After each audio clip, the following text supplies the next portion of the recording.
There are trillions of US dollars that never touched American soil, and the Fed doesn't directly control. They're called Eurodollars. Here's the dollars that live outside America. There are trillions of US dollars that have never touched American soil, and the Federal Reserve does not directly control them.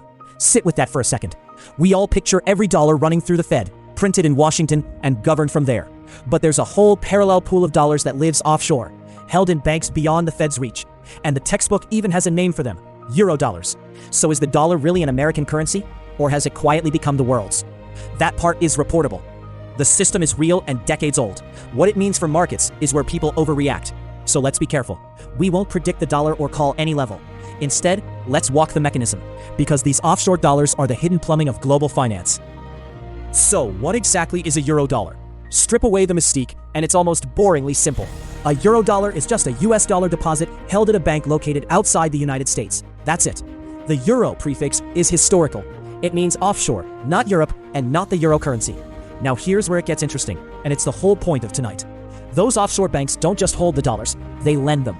They create dollar credit, dollar loans, without a US reserve sitting behind every single one. Picture a loop. A dollar deposit lands offshore. The bank lends it on. That loan becomes another deposit, which gets lent again.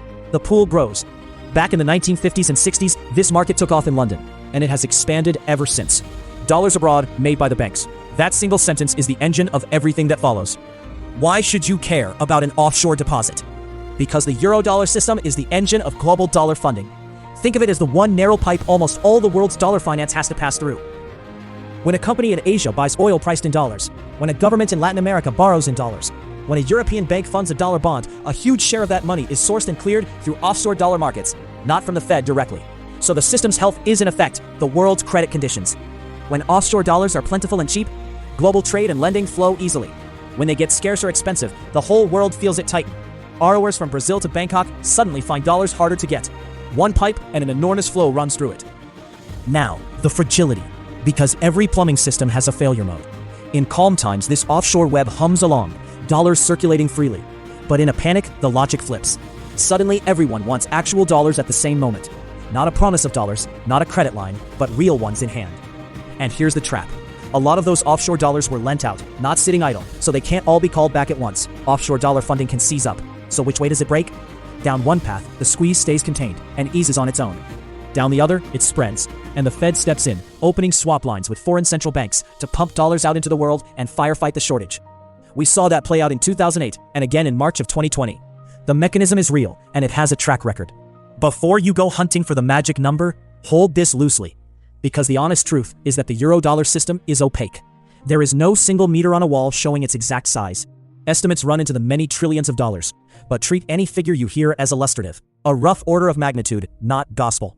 Why so murky? Because the dollars sit across countless banks and jurisdictions outside US reporting, so no one can tally them cleanly. So what do professionals actually watch? Not a precise size, but the stress. The signal is the cross-currency basis, a market gauge that widens when offshore dollars get tight and demand for them outruns supply. When that basis blows out, it's flashing that dollar funding is getting scarce. So watch the pressure in the pipe, not a headline number, because the number is a guess and the stress is the tell. So here's the takeaway. Go back to where we started. Trillions of dollars that live outside America. Now you have the chain to read it with. Offshore dollar deposits sit in banks beyond the Fed. Those banks lend and create dollar credit. That becomes the engine of global funding, the pipe most cross-border dollars pass through. And in a panic, it can seize, pulling the Fed into swap lines to firefight. And hold it loosely, the system is opaque, the size is a guess, and the real tell is funding stress, not a number. None of this is a forecast, and none of it is advice. It's a lens for reading a noisy world. So the next time you hear about a dollar shortage somewhere far from Washington, you'll know exactly which pipe is straining. The dollar is global.